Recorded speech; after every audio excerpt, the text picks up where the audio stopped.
Water. It's a giver and taker of life. With it, barren land can be cultivated.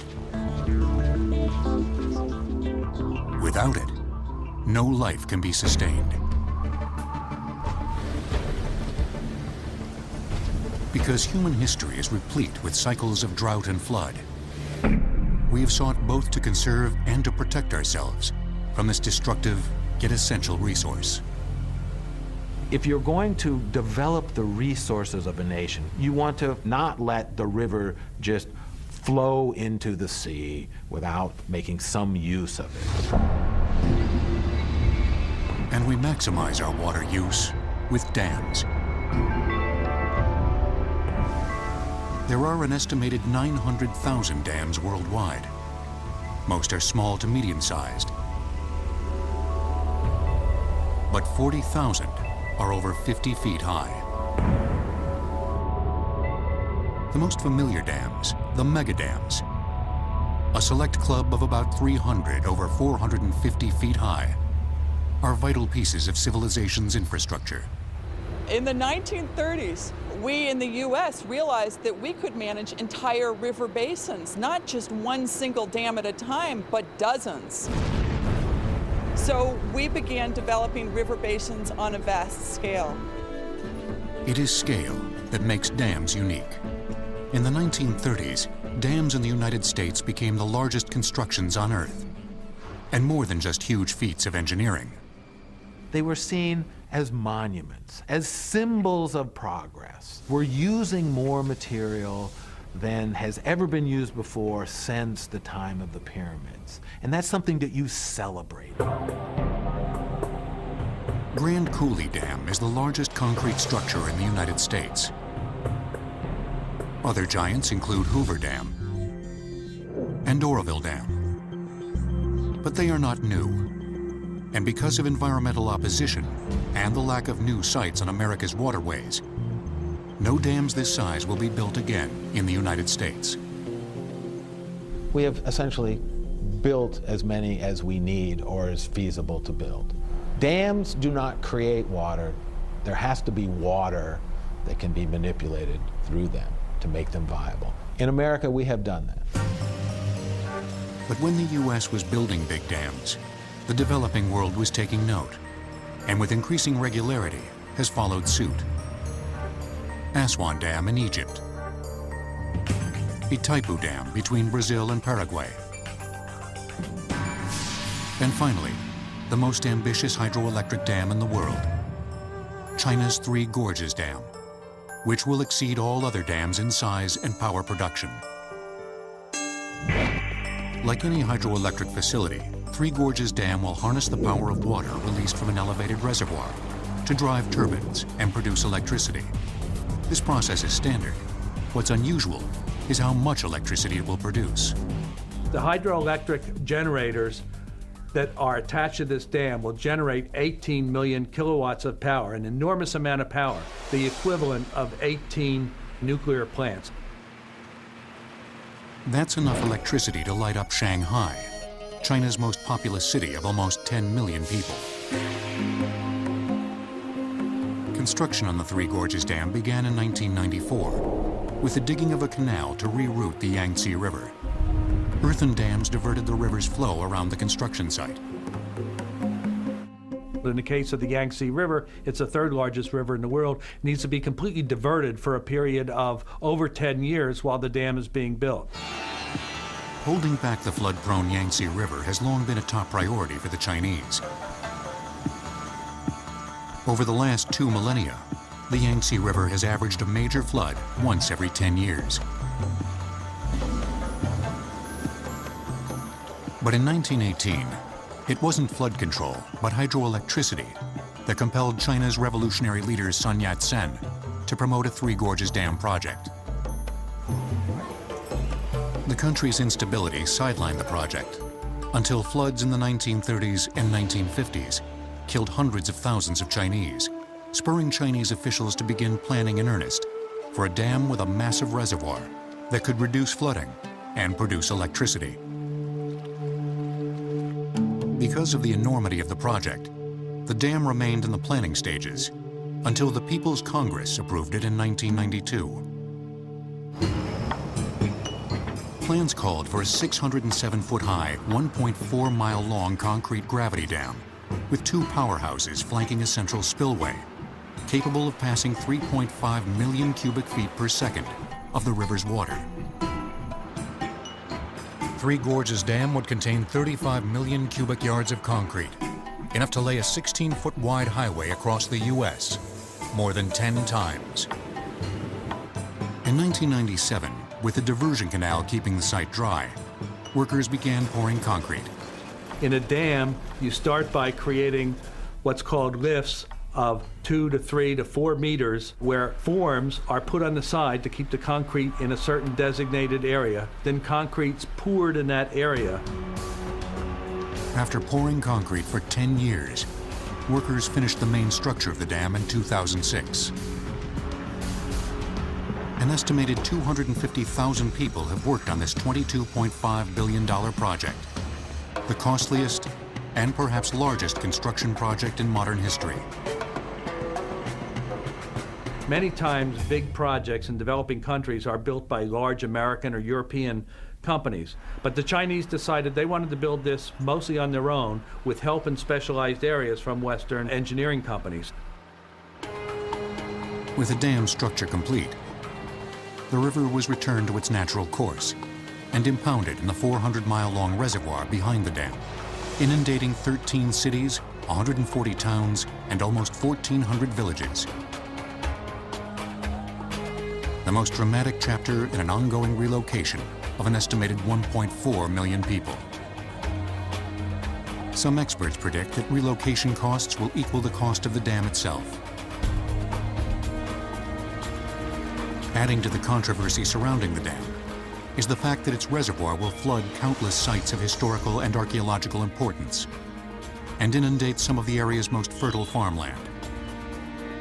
But when the 26 4-ton turbines are in place and generating electricity, they will supply 3% of China's power needs. The Chinese are still installing the generators, with full power production expected in 2009, 1 year ahead of schedule. Dams may be the construction giants of the 20th and now 21st centuries, but their impact on civilization is ancient. 5,000 years ago, Mesopotamians developed this new technology, the dam, to transform the desert into what would be known as the Fertile Crescent. Mesopotamians used embankment dams, earthen and stone structures that hold back water with their mass to divert water into irrigation canals that fed their fields. As dam technology spread throughout the region, the dams themselves began to grow. Civilizations attempted to store water in reservoirs, not just divert it. Diversion dams are the earliest, but you don't store a lot. You're still dependent upon the natural flow of the river. As dams get taller, you have the capacity to actually store the water, to capture those spring floods, those freshets, and then use it later in the year. But holding back a reservoir with just the weight of earth and rocks takes massive amounts of material. The Romans engineered a way to do more with less. If you took a masonry wall and didn't build it straight across a canyon, but you built it with an arch, that you could actually use the strength of the arch to help hold back the water. But the arch is only as strong as the foundation into which it's anchored.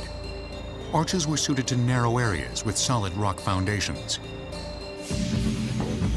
The next innovation, buttress dams, were more versatile. They spread their load across a series of buttresses, didn't require massive amounts of fill material, and could span wider areas. Despite these innovations, the most common dam is still the earthen embankment dam. It's the dam of choice in areas where the dam site is wide, and there are large amounts of earth fill available. An embankment dam is the tallest in the United States. The 770-foot-tall Oroville Dam on the Feather River in Northern California was built in the 1960s from clay and cobblestone recycled from an abandoned gold mine. The clay is actually from a clay pit just a couple miles away from here. It was brought up to this location via a train system. By 1963, workers had diverted the river with 2 tunnels and cleared the site to bedrock. Next, they began placing earthfill. Oroville Dam is a gravity dam that holds back water with its mass. The core is composed of impermeable clay, surrounded by a transition layer of coarser material, and covered in rock, sand, and gravel. The weight of the structure is simply too great for the reservoir to push aside. During construction, bucket wheel excavators dug out 3,500 cubic yards of fill per hour. Workers transported the fill on conveyor belts to the train hopper, where they loaded 40 train cars every 15 minutes. 3 locomotives continually carted the 80 million cubic yards of earth material to the site where workers sorted it, dumped it into the dam, and packed it down. Completed in 7 years, the Oroville Dam supplies electricity, drinking water, and irrigation for Central and Southern California. Its reservoir and spillway also provide flood control. What the spillway provides for us is a safety device if we need to release water out of the reservoir and get it around the dam into the Feather River. When open, 8 30-foot-tall gates are capable of releasing 250,000 cubic feet of water per second to the river below. Oroville, the 19th largest dam in the world, dwarfs most dams in the U.S. Still, engineers are retrofitting many smaller water storage and irrigation dams with hydropower, finding ways to make more electricity from lesser dams. In the 20th century, dam building displaced as many as 80 million people worldwide. Dams will return on Modern Marvels. At Rock Island Dam on the Columbia River in the heart of Washington State, a test of strength is taking place. No, it's not dam versus river. This facility has withstood the water's pressure for more than 70 years. But today, deep within Powerhouse 1, a decade-long modernization is about to begin, and it starts with a deadlift. Workers will have to hoist the rotor, a 271,000-pound steel and copper assembly, out of the top of the generating unit. In each one of these 10 power units, the rotor, a rotating electromagnet, spins inside a stationary stator, which is packed with conductive copper wiring. The rotor's spinning electromagnet carries a charge that causes electrons to move from atom to atom in the stator's wiring, producing the electron flow called electricity. There's a huge magnetic force of about 1 million pounds that tries to draw these 2 magnets together. So engineers work to design systems that can keep that rotor spinning at up to 90 RPMs perfectly inside the stator. As the equipment ages and bearings wear down, the rotor begins to wobble and runs the risk of banging into the stator, potentially destroying the machine. So it must be pulled out and upgraded. An operator positions 2 bridge cranes, each capable of hoisting 80 tons above the rotor. This is delicate work. The rotor must be perfectly level as it's coming out. There's about 1/8 of an inch gap between the rotor and the stator. And as they've been lifting the rotor up, because it's not level, it's been coming in contact and hanging up on the edge of the stator. Finally, the crane operator levels the huge rotor enough to extract it.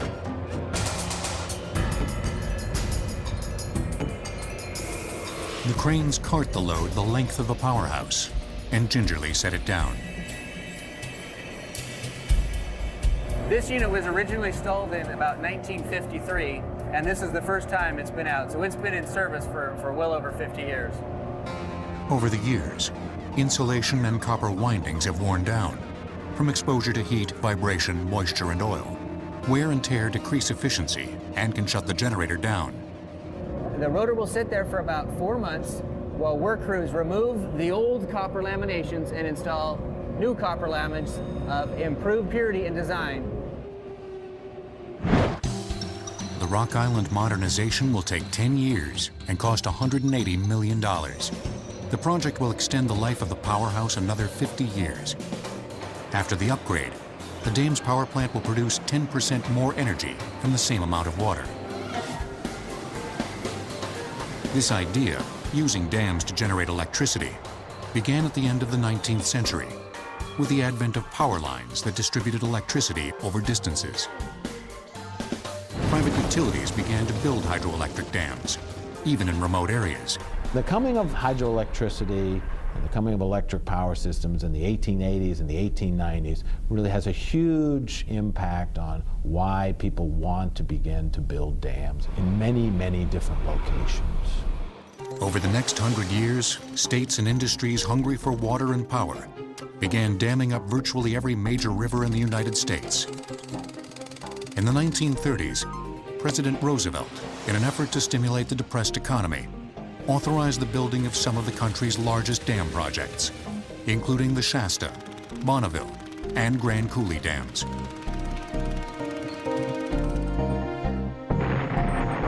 Decade by decade, over the next 40 years, the number of dams built would skyrocket. 1,400 dams built in the 1930s would spike to 8,000 built in the 1970s. Many of the smaller dams were designed for water storage and irrigation, not hydropower. Today, the high cost of electricity has spurred interest in adding hydropower to these smaller dams. They tend to be low head. That means the difference in elevation from the upstream to the downstream of the dam is not so high.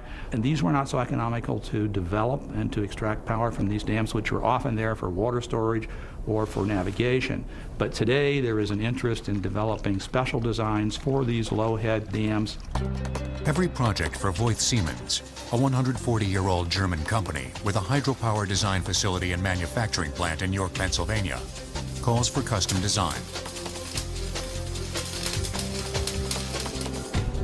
Each project has a unique height of the dam, a unique amount of water versus the time of the year. And so to match each of those variable conditions, each plant is designed exactly for its condition. The lower head dams on the Mississippi and Ohio rivers require a compact power plant. There isn't much depth at these dams. As a result, axial flow bulb turbines have been designed to be installed horizontally, with the turbine and generator all packed into one compact unit. It basically has a central hub with the blades welded to the hub. This whole runner is also made 100% of stainless steel. This design will go into a powerhouse structure that has a lot of water flow but very small head. At dams with higher head, in the 75 to 1,200 foot range, engineers employ a Francis turbine. These turbines have fixed blades welded at the top and bottom to a crown and a base. Francis turbines have greater structural rigidity to withstand increased water pressures at these higher head dams. The water actually comes in and makes contact directly with this surface of the bucket. Kind of like a prize fighter. When he hits his opponent, he wants to hit his opponent squarely. If he hits his opponent at a glancing blow, he doesn't transfer that energy. The water operates on the same principle with these buckets. The water conveyance system would involve the penstock, delivering the water into a spiral case. And the spiral case looks like a snail shell, where it's bigger at the opening and it volutes into a smaller diameter as it wraps around the machine. This accelerates the water into the Francis runner, which weighs 56,000 pounds, spins anywhere from 150 to 250 RPM, and must be perfectly balanced. A giant lathe slowly shaves it down. We remove metal in designated areas on the runner so that the runner is balanced. These massive turbines cost up to $10 million to manufacture, and as much as $1 million just to ship to the dam site where they will be installed. But energy from hydropower is extremely valuable because water power is flexible.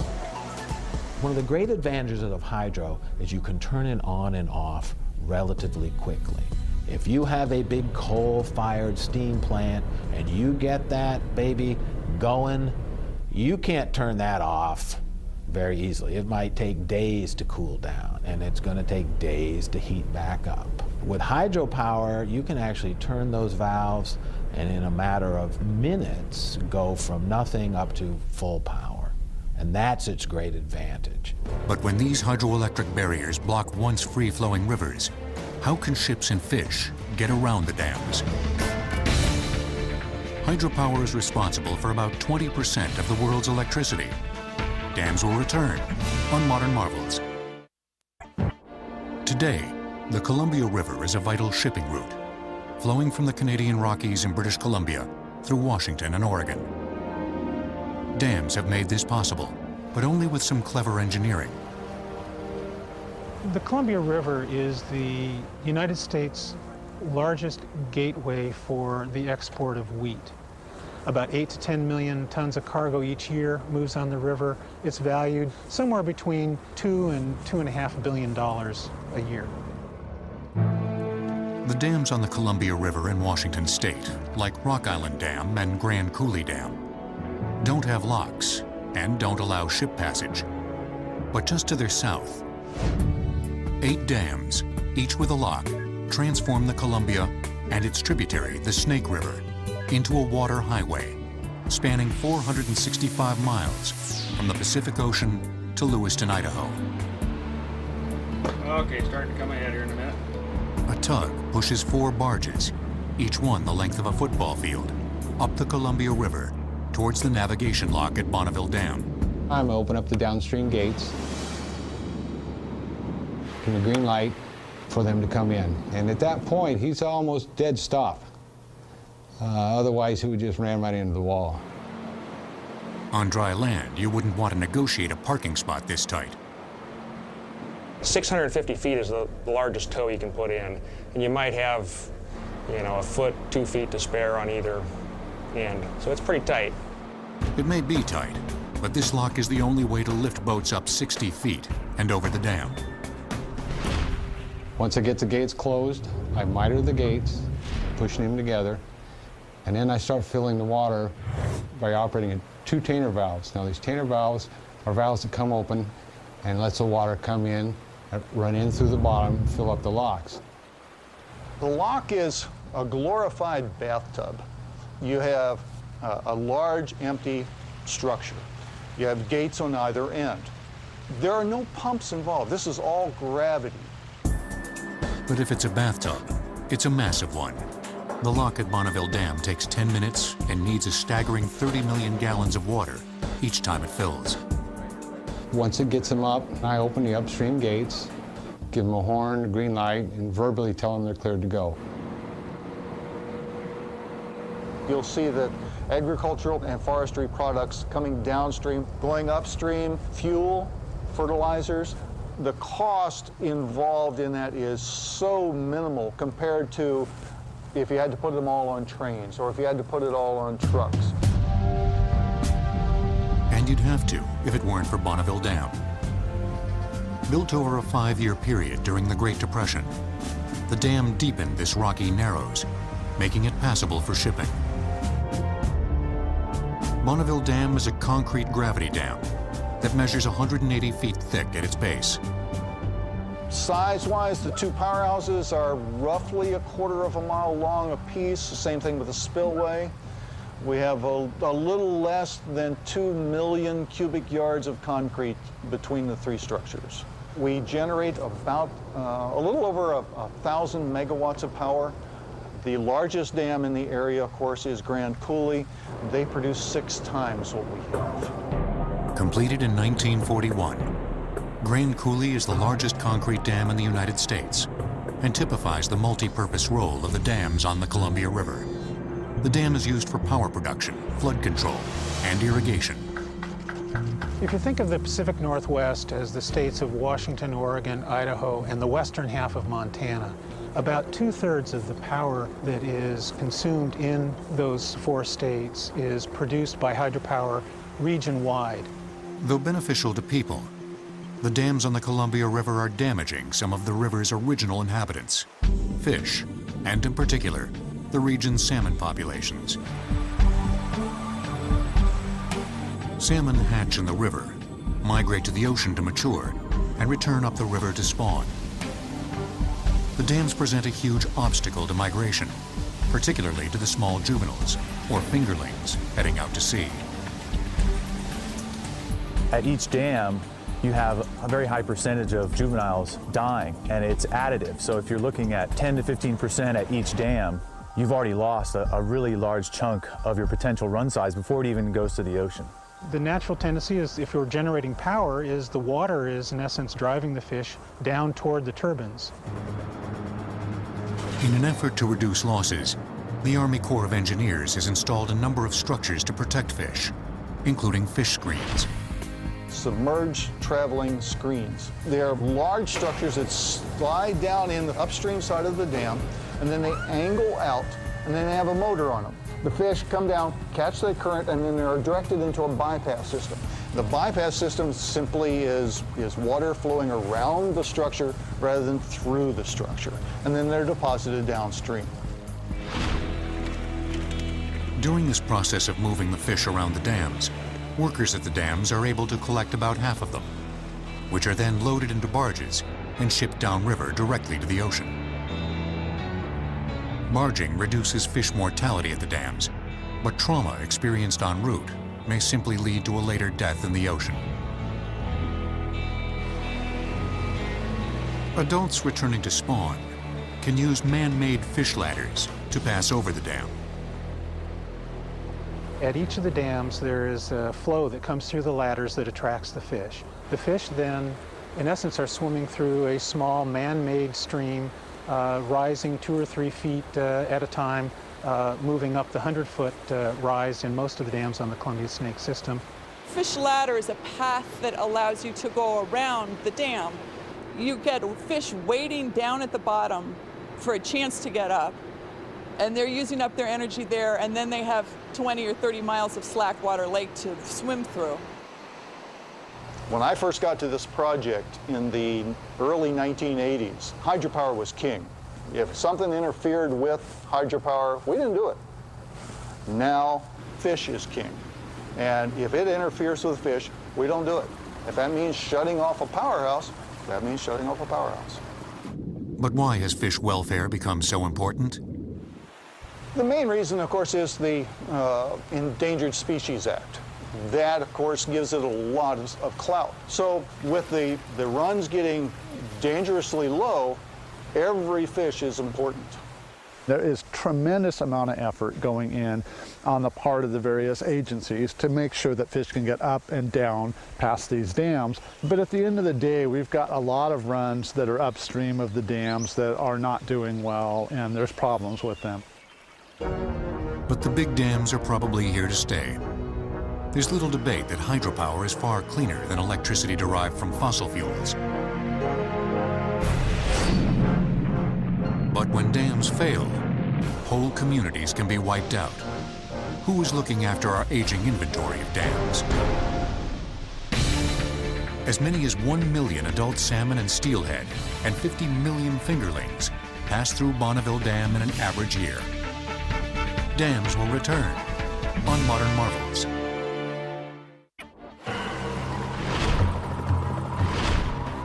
Flood. It's one of nature's most potent destroyers of life and property. In an area of frequent flooding, one of a dam's key selling points is its ability to restrain an onslaught of water. While we designed the dam to hold a certain amount of water, we also designed features into the dam that allow us to pass excess water around that dam. So a big part is understanding how large is the flood that we would have to handle through some sort of a spillway in order to safely pass that water around the dam during a storm event. But there are rare times when the dam itself is the cause of the flood. At 10 a.m. on June 5, 1976, workers in southeastern Idaho tried desperately to close an ever-widening fissure in the downstream face of the Teton Dam. But the growing hole consumed their bulldozers. At 11:57 a.m., the crest of the 305-foot earthen dam collapsed as its reservoir was being filled for the first time. 80 billion gallons of water crashed down on the farming communities below the dam.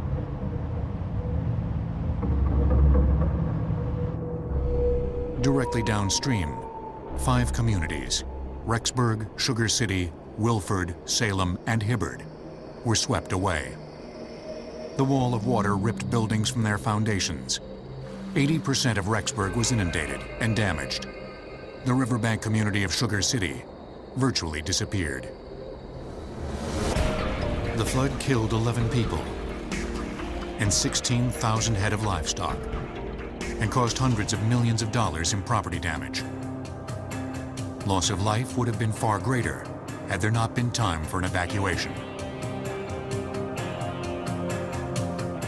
The Teton Dam had been designed by the Bureau of Reclamation, a division of the Department of the Interior, now more than a century old. The Bureau oversees water development projects in the western United States and has built some 600 dams, including the Hoover and Grand Coulee.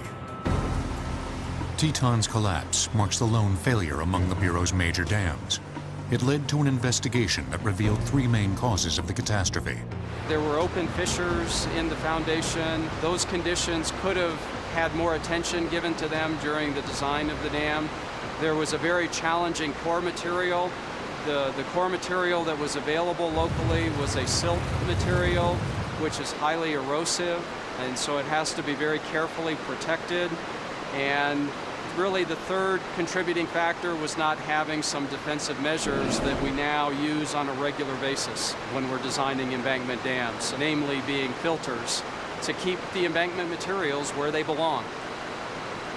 The Teton incident had an impact on the federal government, understanding that it had this tremendous infrastructure that needed to be cared for, it needed to be paid attention to. Caring for aging western dams is one of the main missions of the Bureau of Reclamation's engineers at their Water Resources Research Laboratory in Denver, Colorado. At this massive facility, they test ways to mitigate the host of factors that can cause a dam to give way. Water is incredibly heavy. A single gallon weighs in at more than 8 pounds. Dams direct their reservoir loads into their foundations. The water exerts 17,000 pounds of pressure per square foot onto the base of a dam the size of Teton Dam. You have to take a look at the potential weaknesses in that foundation that would allow some sort of slippage that would then allow a piece or all of the dam to slide downstream and release the reservoir. You may find that there are storms possible that were never envisioned by the original designers, which in that case would lead to an overtopping of the dam and erosion of the downstream face. Overtopping, excess water spilling over the top of a dam, is the most common cause of dam collapse. Spillways are really our primary feature for managing the release of water around a dam. In a flood event particularly, the spillway is basically a safe channel to carry the water around the dam and get it back into the water course downstream. At their Denver facility, Bureau engineers are testing a fuse plug, an earthen gate designed to give way and allow water to pass in a flood. The water normally doesn't go through the spillway unless there's a big flood, and when there is a big flood, each one of the individual embankments will wash away in a prescribed manner in order to open up that section of spillway. One of the challenges with spillways is to be able to quickly develop large capacities for discharge, but yet still be able to store water. And one of the ways traditionally to do that has been gated spillways. But to build a large gated spillway is extremely expensive. Whereas if we could replace those gates with an embankment that we could predict exactly how it would overtop, how it would breach, and know exactly how it would perform, then we would have a much less expensive solution. With 90% of its dams nearing the half-century mark, the Bureau of Reclamation tests the strength of the concrete in each dam every 10 or 15 years. A good durable concrete will continue to strengthen as time goes on. In some instances, there are things like freezing and thawing or abrasion, and we need to look at those items and monitor them over time. Concrete continues to slowly hydrate for years, absorbing water and forming crystal lattices that give it strength. Over a 50-year period, the concrete in a dam may become as much as 250% stronger. The smaller cores we usually test in our 300,000-pound machine. In there today we have a core from our Upper Stillwater Dam, and this core was taken from our 15-year testing program. Right now it's about 20 years old. The point of the test is to test in compression until we find the ultimate compressive strength, until it fails, and that's the maximum load that we can get out of that concrete. A compressive strength test will measure how much pressure it takes to crush this core.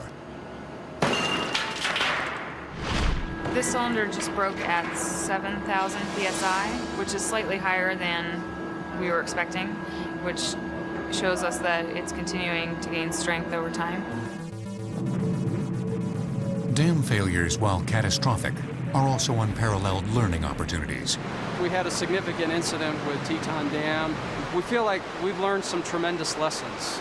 And as a result of learning those lessons, we have been very active in trying to share those lessons with others, both throughout the United States and throughout the world, to try to further the cause of dam safety. We can also learn a lot from nature's quintessential dam builders. Their efforts are responsible for fostering some of the most vital habitats on Earth. Bureau of Reclamation dams provide irrigation water for 140,000 farmers in the American West, who produce 60% of the nation's vegetables. Dams will return on Modern Marvels. Beaver dams can have a dramatic beneficial effect on their surroundings. In many ways, these rudimentary constructions, built to create ponds that protect beavers from predators, are ecologically far superior to their man-made counterparts. A beaver dam has a positive impact on the local ecosystem almost immediately. They trap sediment over time. Then you've got vegetation that comes in, starts filling in. You've got a wetland, and you've got wetland plants, emergent vegetation, and that creates great habitat for a number of species.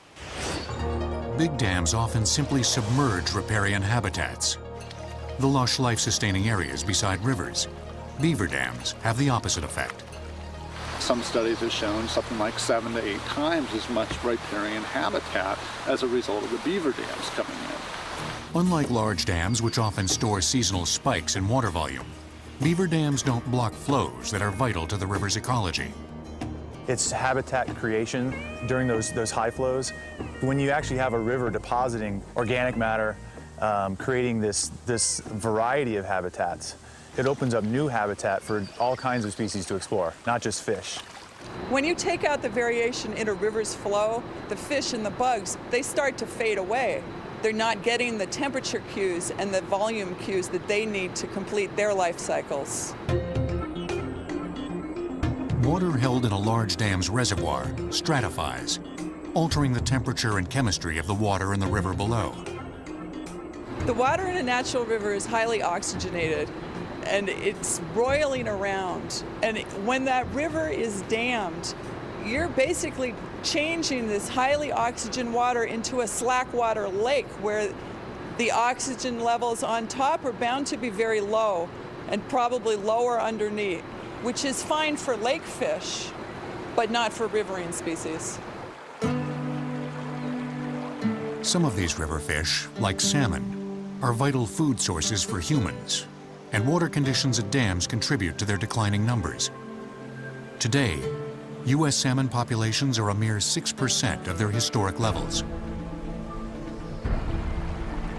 But there may be a technological solution to this oxygen-depleted water.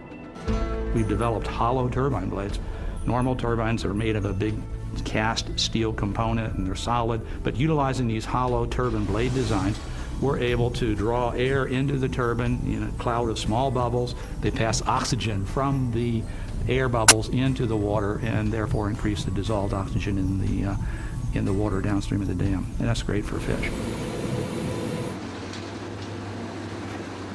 After centuries of building dams, some communities in the U.S. are looking to remove them as an option, particularly outdated ones.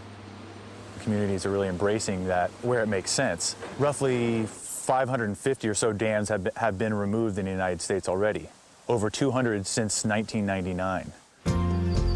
In the case of the Cascades Dam in Yosemite National Park, removal would mean returning a protected environment to a more wild state. I'm standing here on the banks of the Merced River here in Yosemite National Park. We're about 3 miles downstream for Yosemite Valley and right at the former site of the Cascades Diversion Dam.